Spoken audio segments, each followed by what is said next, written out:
Hey, are you ready to shake up how you think about people, performance, and productivity? In this episode, we're joined by Conor Cunneen of The Irishman Speaks, and who has a knack for blending humor and business wisdom. Known for his engaging style and sharp insights, Conor brings a fresh perspective to the table, showing you how to elevate performance and keep your team thriving, all while keeping things light and fun.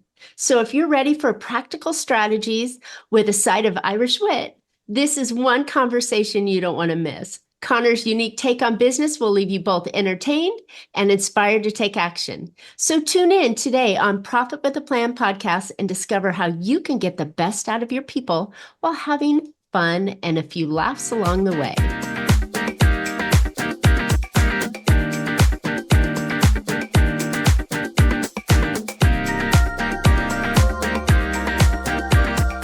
Hey, entrepreneurs, are you trying to make bigger profits in your small business? If you're like most of us business owners, increasing your profitability is always on your mind. And you're probably looking for ways to grow your revenue while growing your company. Well, you found a podcast that shares ideas to help you do just that.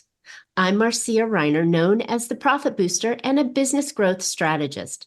I've helped tons of small business owners to establish and implement a tangible plan that guarantees increased profitability, guides your growth, and plans for your future exit. Because building a highly profitable and sale-ready business creates a win-win scenario. That's more money now and a windfall when it's time to let go. And I want to share strategies that I've learned with you on today's Profit with a Plan podcast. But before we get started, I have something really special to share with you. If you ever thought about supercharging your business, you want to avoid those profit plateaus or even get rid of those operational headaches or growth roadblocks, well, I've created a brand new Profit Booster playbook just for you. You'll uncover 3 essential strategies and the quick way to take action on them. Now, this isn't just a single-page report. It's filled with impactful strategies, actionable steps, and expert guidance to elevate your profits. Go download this free playbook at boostingprofit.com. All right, I'm excited to have my guest on today, Conor Cunneen. Our guest is known as the Irishman, and he is happily exiled in Chicago, where he says the Guinness is good and the people are friendly. And he has been force-fed more corned beef and green beer than he ever had in Ireland. Conor Cunneen is the Irishman Speaks. Conor is a business speaker to associations, corporations, and healthcare who use a lot of humor to reinforce the power of his message. While he says his mission is to improve people performance and productivity with a smile, he also likes to define it as a combination of business blarney, which is and BS, right? Which can be business strategy, brand strategy, business solutions, or even business storytelling, along with a little bit of, you know what it's called, BS. Conor, welcome to Profit with a Plan podcast. Hey, Marcia, delighted to be with you here. As we've indicated, I'm just based outside of Chicago. And I actually tell my audiences that because Illinois is now such a bankrupt state, this is the road from Naperville, where I live, into Chicago. So delighted to be on the show. You know, it's beautiful background. I've always wanted to visit Ireland just because it seems so green and beautiful and everything. Are there really those rock walls all over the place that divide the housing act as fences? There are, but it's very much part of the rural Ireland now. If you go to, I tell people when they go to Ireland, Marcy, it is one of the most enjoyable, friendly, and just life-enhancing places you can go to. But Dublin is a great city, but it's just a big city. Get out of Dublin as soon as you can. Go to the west of Ireland, take the back roads, and you will find a few roads like this, especially on the island off the west coast of Ireland. But this is kind of more of a throwback to the past rather than the real Ireland. No, but it's a wonderful spot and a great place to have a good time, relax, and have a few good pints of Guinness. And no corned beef, by the way. We do not eat corned beef in Ireland, very rarely. Isn't that crazy what we do to other traditions and think it's, oh, we're living the Irish lifestyle. It's not even anything that the Irish would eat, right? Yeah, absolutely. Because I remember my brother lives in New York, and I said to Victor, my brother, a couple of years ago, I said, "Do you remember eating corned beef in Ireland?" And he said, "No, I don't." And then he hesitated and he said, "Oh, yeah, we used to have it now and again out of a tin." So it was real, probably processed stuff. But the kind of corned beef we get here, never had it over there from what I can That's recall. that's hilarious. All right, so you and your brother, when did you all come into the US and what drove you here? When my brother came in maybe 35 years ago, I myself have been working on my Chicago accent for about 25 years now, Marcia. So nailed it, obviously, as you can see. It's working out well. I love it. I love a man with an accent. Most of us US folks like the accent, whether it's authentic or not. What was it? Arnold Schwarzenegger kept his accent for years and years and years, and you're like, how did they do that? And I guess you just have to work on it, right? Well, it's partly maybe that, but it's not an affectation, though. My understanding is that once you come into a new environment at 20 or 21 years of age or older, most people actually do hold on to their original accent. My lovely daughter was 14 when we dragged her over here. You would not know now that she was from Ireland, unless she'd be talking to a few friends back in Ireland on the phone. And for a few minutes after she comes off the phone conversation, you might get a bit of a little lilt of an Irish brogue all right. Oh, that's funny. That's funny. I love it. Well, thank you. I'm sure this is going to be an enjoyable conversation for people just to listen to your accent, let alone the value that you're going to bring to the show today. So, okay. So how did you get into the space of people, right? And productivity and those kind of things? Because, I'm not going to use the lemonade stand again because I use it all the time. But, what drove you into that kind of space? Well, what happened was that I came over originally. I was working on a corporate role. I was a VP of marketing with a large food service organization. And after I left them, I decided I didn't want to go back into corporate again, and I wanted to do my own thing. So I started doing some work on consulting in the food service area, was being asked to speak at a couple of conferences, and was being asked back. At the same time, after I'd separated from Unilever, the company I was with an outplacement company for a period of time. And I saw just how painful and frustrating job search was for a lot of people. It wasn't for me because I didn't want to go back into corporate. So I said to the outplacement company on one occasion, look, I'll do a lunch and learn next Tuesday on how to stay motivated during these difficult times, thinking that might be it. I did it. They said, Conor, will you do it again? And will you do it again? And then I got involved with a number of community groups here, just helping them with their job seekers. And I've been doing that ever since. And it's something that gives me real emotional fulfillment. It's not an income stream, but I help a lot of people who are in job search to stay sane, motivated, and productive during a difficult time. And what I found with that, Marcia, was that I was able to connect with audiences, help them to get through these difficult times. I took some of those messages from that, combined it with my business experience, and eventually morphed into Irishman Speaks. What? Which is which is which The is wrong kind of a side. stand-up Oh, comedy, right? yeah, the wrong side, isn't it? Yeah, so I love doing this. What? The wrong side? Okay. I've actually got a person here, an invisible friend of mine that I regularly speak to on Zoom calls. But what it does do, it's a serious point now, it allows me to reinforce a key point that I might have made. So we might even do it during this session. But if I say something that I think is profound, I might go, I said something that was very profound, and I come back. So it's just trying to make the Zoom or virtual call more interesting and interactive as well. You know what? And that's what it requires in today's crazy lifestyle. I mean, there was a good light that came out of the COVID thing is that we're able to communicate to more people comfortably from, I'm in Las Vegas, you're in Chicago, and we're having a great conversation. And Yeah. in years past that might not have been easy on it. So to be able to make it fun, and we'll call it 3D a little bit, I think that's a great way of doing it. And so yeah, so if you start talking to your friend, that's okay. We'll let him on. Should I put another screen for him on the bottom? She said it was okay to talk to you. Fantastic. All right. So Conor, tell us, what are some of the things that we need to look at to keep our employees and our team members and the people around us engaged? Right. And as you're aware, Marcia, employee engagement and employee retention is top of mind for virtually every organization right now. So what my mission is to improve people, performance, and productivity with a smile. And I think if organizations can improve their people, their performance, and their productivity and do it with a smile, it's going to help morale, it's going to help teamwork, camaraderie, and you'll be able to retain people better. One of the core vehicles I use, Marcia, is a concept called the Gift of GAB. And GAB is an acronym for goals, attitude, behavior.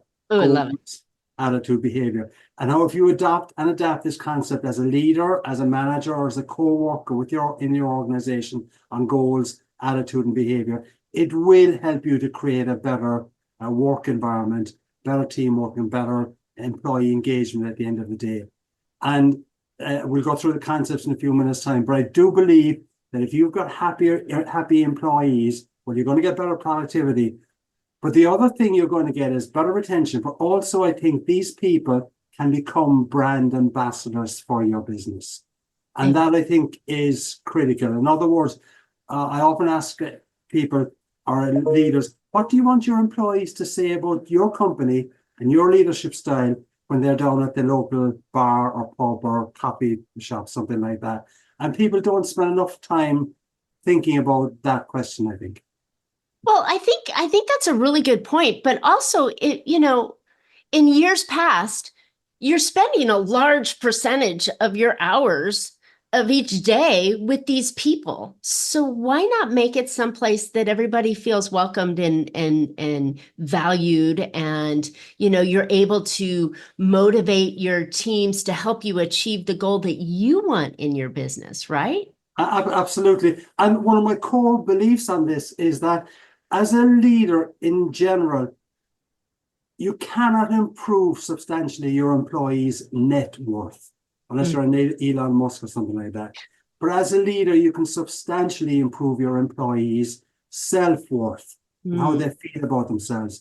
And I encourage leaders, managers, co-workers to be intentional about trying to improve their colleagues' self-worth. And if you can have your colleague feeling appreciated, going home saying that, hey, they do appreciate what I do inside here, or they make me feel a little bit better, I think you have a much better chance then of holding on to that employee, getting the kind of productivity, and having the employee come in the following morning believing that this is going to be a place where I'm going to be appreciated and where I can work with my colleagues in a positive way.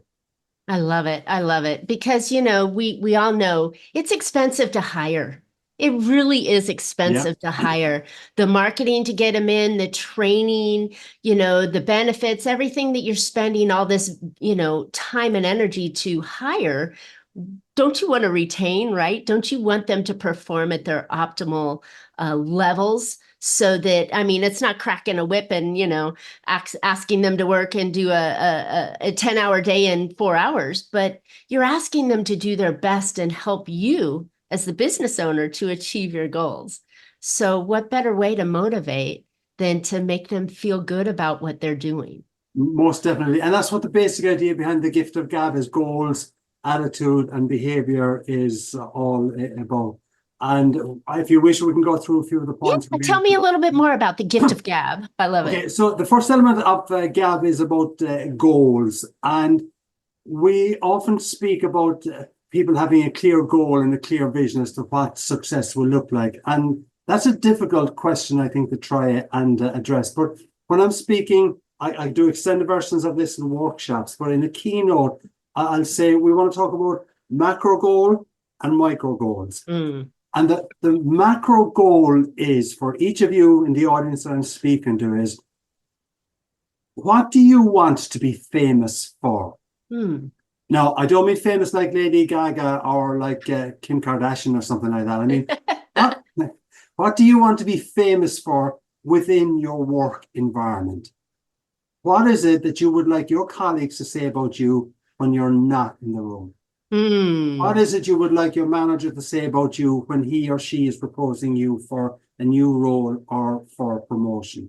And I think if people, especially the early started part of their career, coming into a new position in a new company, pay attention to, all right, what do I want them to say about me when they're talking about me? All right, I obviously want them to say that, all right, she's capable of doing the job. But there's more than that, though. Are you a good team worker? Are you innovative? Are you proactive? Do you follow up, etc.? If you can define, I suggest people just take 3 attributes, define what you want to be known for by your teamwork, be famous for, then you can start on making it happen. So that's the macro goal that I speak to organizations about. And then I go to the micro goal or micro goals. And I actually have briefly, I've got an acronym which spells CHAPS, CHAPS, that provides the 5 micro goals. And what I say, Marcia, on this is that I don't need to know what it is you said you want to be famous for within your organization. What I do believe internally, right? Yeah, absolutely. What I do believe is that the 5 micro goals I'm now going to give you will help you to achieve your macro goal. So the 5 micro goals, briefly, in the time that we've got, I'll ask you a couple of questions first to highlight them. The idea behind goals, by the way, is that if we achieve a goal, we feel better. And it'll motivate us to go after it again. So would it be fair, Marcia, to say that if someone compliments you, you feel better about yourself? Yeah. Okay. Absolutely. Right. Yeah, we'll flip it. Would it be fair to say that if you compliment someone, they're going to feel better about themselves? Yes. But it has to be genuine, though, right? You're not going to go, oh, what a beautiful shirt you're wearing today. Yeah. Right. Well, as I said, give an example of people can find different ways to compliment people. I mean, you could say something like, wow, your hair doesn't look as bad today as it did yesterday. Now, that one doesn't work particularly well, but actually I do give that example in my presentations just to break up the serious point about compliment. That's what I mean about adding humor to the presentation to reinforce a point. But the basic idea here about the first element of the CHAPS acronym then is that, all right, we understand the power of a compliment. So let's treat that, creating a micro goal around a compliment. And the micro goal, Marcia, is that tomorrow or this afternoon, I will compliment one co-worker. Nice. Okay, right. So when I compliment that one co-worker, what happens? I realize I've achieved my micro goal.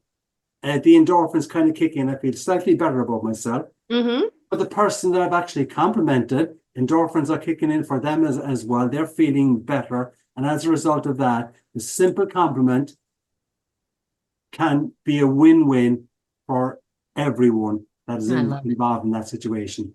And you did raise a serious point where it has to be genuine. I do think that people are slow to compliment because they're unsure about how they can compliment. But I'll give 2 quick ways that you can find some sources for compliments.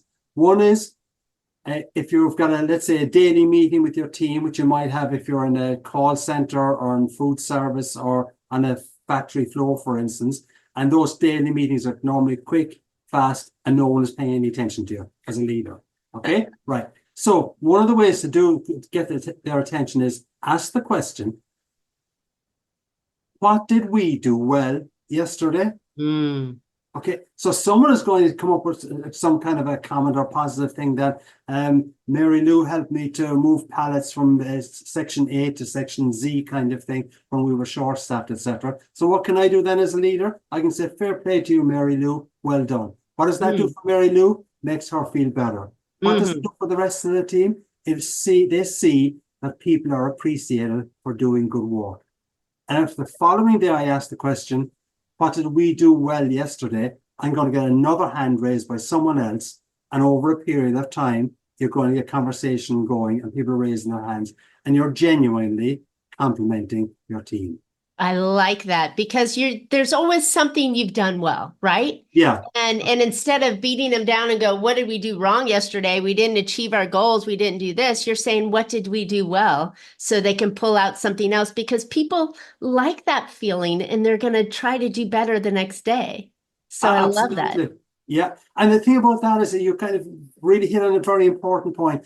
Let's say we've got a weekly sales meeting or a weekly supply chain or manufacturing meeting. What's the first thing normally on the agenda? Problems. Yep. Problems. And what's the second thing on the agenda? Yep. You gotta break the rocks, right? But if we start with what did we do well in the last week, you're bound to have someone say something positive. You compliment them. So we're starting the meeting in a positive way. And when you compliment people, appreciate them, it is easier to then critique them or coach them in a certain way when they're not performing to the level that you want them to perform. And it can be appreciated or it can be accepted by the person you're critiquing or coaching because you yesterday said something positive to them and the person knows that your general style is compliment, compliment, compliment, coach, compliment, compliment, coach kind of thing. So like it. It's a really powerful micro goal that everyone can implement. That's the first comment of the CHAPS acronym. Okay, so what's H? H is for hear. What? I said hear. Hear, listen, okay. listen. Yeah, hear the words thank you. I'll set myself a micro goal that at work tomorrow, I will deliberately do something to hear the words thank you. Now, quite likely at work tomorrow, a few people might say thank you to me, but it'll go over my head because it's wallpaper. But if I go into work with a deliberate plan, that I'm going to do something to hear the words thank you from one of my colleagues, well, I've got to do something positive for that person. When I hear the words thank you, I realize I've achieved my micro goal. I feel slightly better. The person I'm working with, they feel slightly better because I've done something for them. They appreciate me, hopefully, more as a leader and as a work colleague. I like that. I like that. Two positive actions here. I'm kind of feeling a theme, Conor. We're going places. See, we're walking down the road positively, I tell you. Right. So we got in the CHAPS acronym, 5 micro goals. We got compliment, hear the words thank you. A is for address. Now, Marcia, by address here, I do not mean that little pink chiffon dress that I was seen wearing on Facebook over the weekend. That should that was not me. That's true. That should not have been published. Has it come down? It has? Okay, all right, we're okay. All right, it's no longer on Facebook. All right. But by address here, I mean address people with their name when you're in conversation with them. Exactly. Without going into too much detail here now and the logic behind this, but I would suggest that the most powerful word I can use when I'm speaking with you is Marcia. I love it. I love it.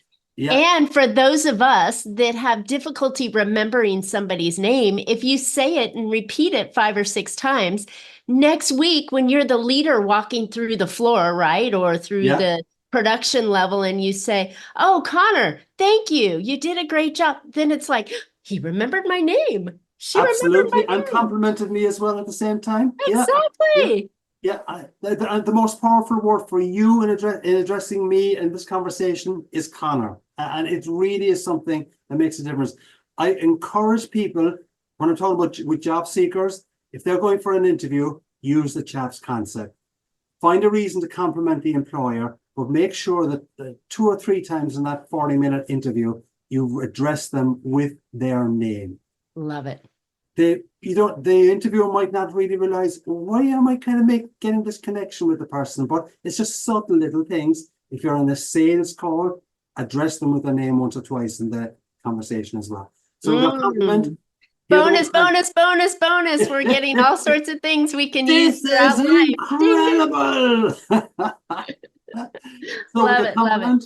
Hear the words thank you. Address people with their name. P is for, you just used the word a moment ago, positive. Yeah. Okay. And the idea here, Marcia, is that we know we've all worked with people who suck the energy out of the room. Debbie Downer comes in and she sucks the energy out of the room. And then our twin brother, Danny Downer, comes in, sucks more energy out of the room. But you can also push energy into the room, push motivation into the room. And one of the simpler ways to do it is to deliberately use positive words or positive phrases when you're in conversation or when you're working with your team. So I suggest a micro goal, along with a compliment, hear the words, thank you, and address people, is that I will deliberately use a positive word or a positive phrase tomorrow in conversation. And I genuinely do believe that if you start using positive words like amazing, brilliant, cheerful, delightful, energetic, friendly, Guinness. Guinness is a positive word to an Irish person, Marcia. Oh my gosh, I never thought Guinness, that dark brown black beer that is almost chunky. I'm not a Guinness fan. And then that's a positive word. Will we stop the interview now? Okay, we keep going. We'll keep going. I didn't say it was bad. I'm just not a fan. I don't like to chew on my beer.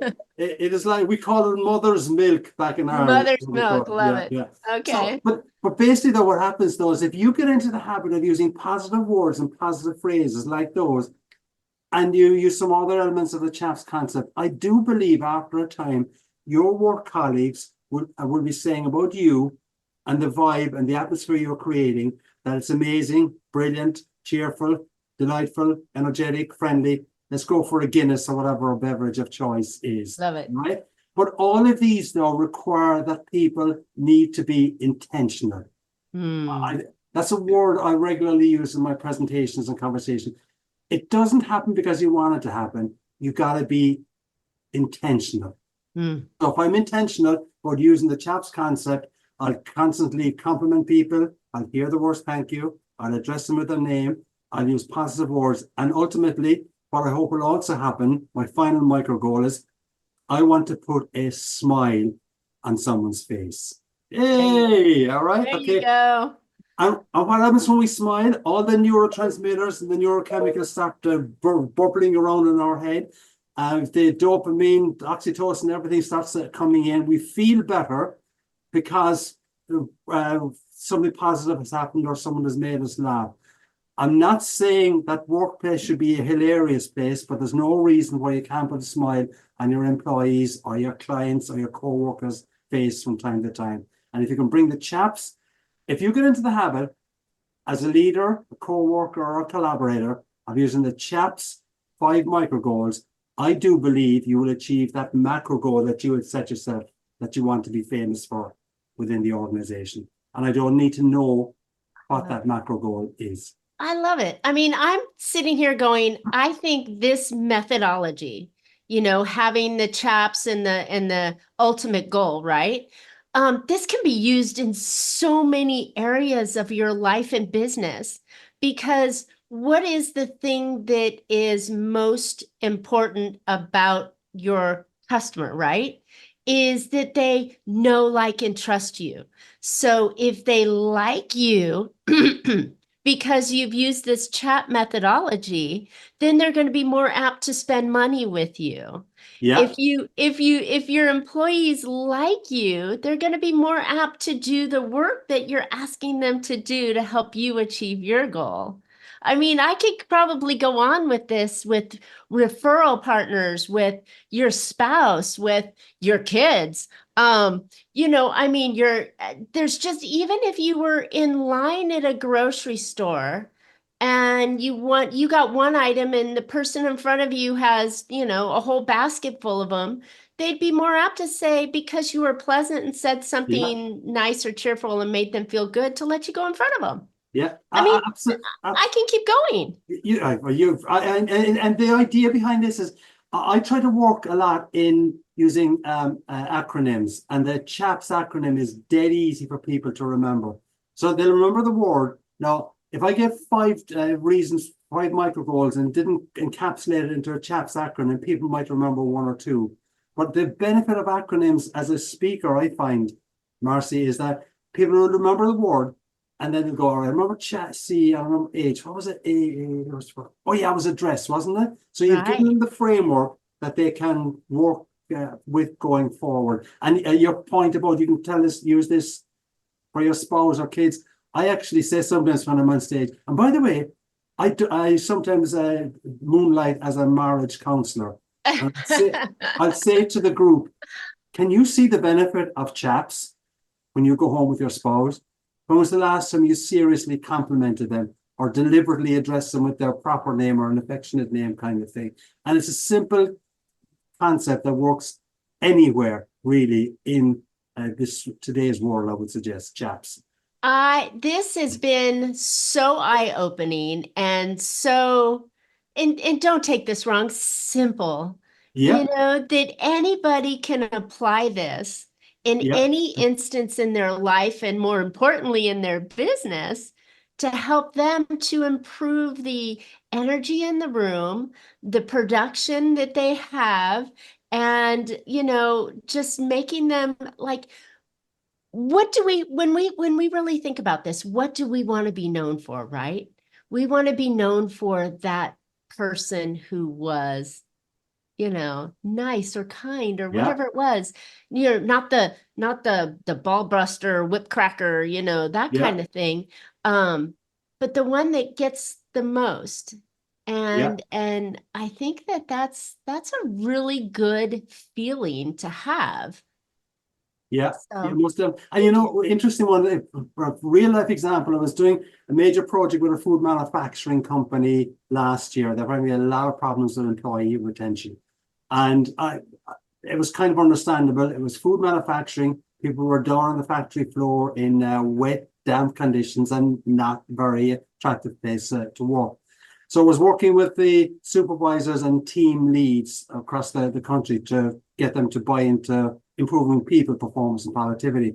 And when it comes to behavior, the goals, attitude, behavior, I asked them to just take out I give them a yellow sticky pad and say, write down 3 words that you would like your colleagues to say about you when you're not in the room. Okay, it kind of goes back to the goals one in the sense the macro goal. Right. Without exaggeration, so let's say with about I'd say about 140 team leads and total stock supervisors I was dealing with. Without exaggeration, I would say over 100 of them wrote down a word of either kind, compassionate, or empathy that they wanted to be known for. Now, these are supervisors and team leads. Now, here's the question for you, and this is the important thing I think for corporations. When does anyone ever see words like empathy, compassion, sincere, or kind in any job spec? And yet, that's actually what's critical in whether or not your team respects you, works for you, and continues to say good things about you and stays in the organization. Exactly. Exactly. That's never on a job application. It's never on a duties list to Yeah, be empathetic and understand. They're like, no, we have goals, we have tactics, we're trying to get this going. We have KPIs you've got to meet, you've got to bring your team together, motivate them to, it's all the hard stuff and never the soft stuff yeah, that actually makes somebody feel appreciated yeah, and valued so that they can work in that ugly environment yeah. and get the job done every day. Most definitely. It's just something that people, again, don't pay enough attention to. This is why I talk about being intentional about trying to get the best out of your team. I remember, no, this was years ago when I was just starting out, and I may have gotten slightly rose into at this stage, but I was working with a client, and they were the leaders in the organization, and they were saying things like, we need to change the culture in our business. And I'm kind of saying to myself, guys, the guys have been here for years. Top down. Yeah, you're the responsible for the culture, and you're bringing me into kind of. No, I didn't say it as bluntly as this to them, right? But I mean, I kind of indicated it filters down kind of thing. If we need to change the culture, you've got to accept that there's some areas where your interaction with your team or how you are perceived is going to have to change as well if you're sincere about changing the culture in the organization. Yep, you can only change you, right? Yeah, So if you yeah, come out with a new way of thinking and a new way of being and trying for the goal of making somebody else feel better, you're going to get so much more. We'll wrap on this one, but I had a friend who tells me the story of sitting in a bar talking to these gentlemen, and they were all waiting for an airplane. And the gentlemen were like, well, what do you do? And she asked the guys these questions, and they started talking about them. They called the airplane and said, oh my gosh, you're the coolest person we've ever met. She hardly said a few words besides ask questions and made them feel good. Yeah, and they thought she was the most important person or the best person in the world because they got to talk about themselves and feel good about themselves, which is crazy. Yeah, it's I mean, the human being, the brain is not logical. We work on emotion. And one final point I would make that relates to this and the power of the gift of God. I do believe that human beings mirror human beings' reaction. So if I go to a meeting with all guns blazing, what's going to happen? All the guns blazing are going to be coming back at me. If I go in open-minded, apparently trying to get a conversation and a agreement going, I'm going to have a better initial response from the people I'm dealing with. Now, it might blow up, but at the same time, though, it's important to remember that human beings mirror human beings' reaction. And the more you pay attention to that as you're dealing with your team, the more likely that you're going to be more appropriate in your relationships and how you interact with the team as well, to make it more positive. Love it. Conor, this has been a fantastic conversation. I have really gotten so much out of your acronym and your ideas and the gift of GAB. So where can listeners find out more about you and some of the styles that you teach? Right. Well, if they go down to the crossroads down here, okay, and take a left, they'll find a website called irishmanspeaks.com. Irishman Speaks. I'm on Twitter, now known as X. Irishman Speaks, Instagram, TikTok, which I'm starting to find very useful, I've got to say, as Irishman Speaks as well. And LinkedIn, it's Conor Cunneen. Conor, by the way, Marcia is spelled with only one N. My parents couldn't afford two N's back in Ireland, so I've got Conor. But if they go to irishmanspeaks.com, you'll find a lot of my information, kind of material that I do. And the YouTube, of course, is Irishman Speaks as well. Love it. Well, your branding is across the board, and that's super value for people to find you. So I love the energy that you're putting out, and I think that there's so much more we can gain by what is it, attracting people with honey rather than vinegar, or whatever those analogies are that were from years past. So this is wonderful. All right, listeners, I hope you found a couple ideas to put into your business that will help your team be more productive and profitable and perform better and just be a happier culture and environment inside your business. I know I have. And I know that if you go follow Conor on all of his social media places and YouTube, that you'll be able to keep the energy flowing with you. And as I mentioned, hey, how would you like to supercharge your business? Go download my new Profit Booster Playbook packed with 3 strategies and the actionable steps that you can use to make this your most profitable year ever. Remember, go grab it for free at boostingprofit.com. And Conor and I would love to hear what your favorite piece out of that CHAPS framework was, and which one you're going to start implementing right now, right today with your team and the people that are around you. Put it in the comments so we can hear it, and maybe Conor can give you a little bit more ideas or feedbacks on how to improve that. So while you're at it, subscribe. You don't want to miss future podcasts. And as always, you can catch Profit with a Plan on any of your favorite podcast players. And we're looking forward to more great profitable information on next week's show. So until then, make your plans and profit with them. Thanks so much, Conor. Been an absolute pleasure, Marcia. Take care and best with your business.